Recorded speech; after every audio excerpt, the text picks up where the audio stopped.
Logan is the perfect coda to Hugh Jackman's 17-year run as the one and only Wolverine, and we're not counting this guy. After playing the same superhero for a record number of years, his release from the Mutant Berserker's adamantium-laced skeleton is well-deserved, as much as we hate to see him go. Throughout Logan, even casual fans could spot elements from Wolverine's long, storied, sideburn history, both on-screen and in the comics. But what were some of the moments that only true fans may have noticed? Obviously, spoilers ahead, so proceed with caution. New Mutants. In the world of Logan, mutants are no longer being born all willy-nilly into the world, thanks to Dr. Xander Rice, played by Richard E. Grant, who has cornered the market on artificially mutated kids in an effort to militarize them. More than once, Logan and Professor X refer to the fact that there are no more new mutants, except for maybe the Professor's new pint-sized pen pal, Laura Kinney. Comic fans know that Marvel literally had a team called the New Mutants, who were originally a bunch of young mutants under the tutelage of Professor X. While the other kids in the Transigen Project didn't share the names with any notable comic book New Mutants members, we did spy Richter in the bunch. So, who's this kid with a dorky name? X Factor. Richter is known to Marvel fans as a member of the mutant team X Factor, which was one of dozens of mutant teams running around since the late 80s and for years afterward. For real, you couldn't swing a cat without knocking over a human-sized pile of mutant comics that are, to this day, still worthless. It was a serious mess, and part of that mess was Julio Richter. Like his movie counterpart, Richter was able to control vibrations, or if you want to get technical, seismic energy. Not coincidentally, after joining the X-Terminators, who were good guys, despite their nefarious name, Richter moved in with the New Mutants, which eventually became X-Force. It's implied that the other Transigen kids shared DNA with various mutants who wielded ice powers, electricity powers, and grass-growing powers. Logan intentionally diverted from the path of known comic book names to make their new potential super team. But could these guys be the New Mutants? Some X-fried version of the Runaways? Maybe the X-Babies? You know what? Anything but the X-Babies. Part of the plan. Logan was based, and let's use the term based extremely lightly, on the comic series Old Man Logan from 2008. The similarities, however, are kind of scarce. Both are about an aging Wolverine on a road trip to deliver something in a world where heroes are pretty much extinct. But that's where the parallels pretty much end. One thing common to both, however, was the idea that mutants are not, in fact, the next step in human evolution. Marvel's generally maintained that their mutants are just the logical expansion of the human race. Over time, people get smarter, live longer, grow taller, and generally change to suit their environment. Homo sapiens superior are here. They will be the survivors. They will be the champion. But in both Logan and Old Man Logan, it's stated that this isn't the case. Mutants. They're gone now. Mutants didn't save the world, and mankind is still destroying itself. Emma Frost makes a similar argument in the comic pages, mirroring Logan's sentiment on screen. Sorry, muties, you weren't the next step in human evolution after all, but at least you still have totally wicked abs. Way up north.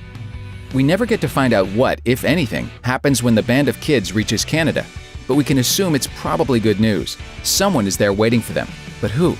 Canada doesn't keep a lot of regular Marvel heroes, but it is where the Weapon Plus program was originally run, so maybe there are some mutant experts still holed up in the Great White North. Aside from that, Canada's pretty much only got Alpha Flight, which is like the Avengers but way more polite and a little more Sasquatchy.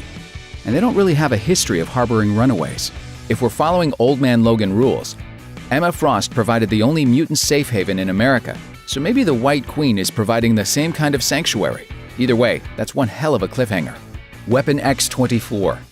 Marvel Comics' Weapon Plus program is responsible for a whole ton of superpowered heroes and villains, including Deadpool, Captain America, the confusing Phantom X, the gross Skinless Man, and a truly weird pathogenic religion called All God that we can't even start to explain.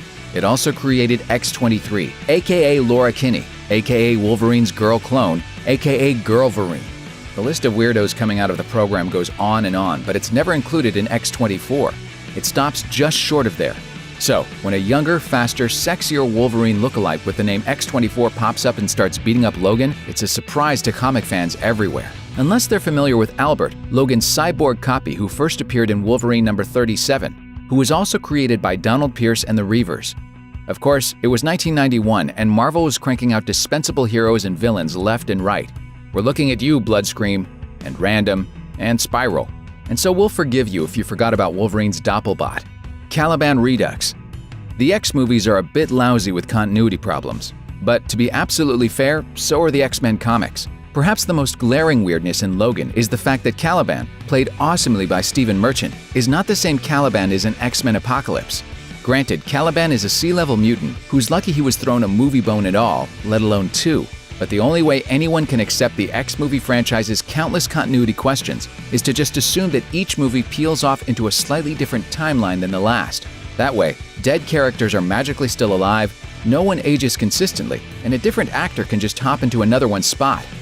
Fake comics. The X-verse, or whatever the comic nerds are calling it, concedes that their heroes have outlandish comic books written about them.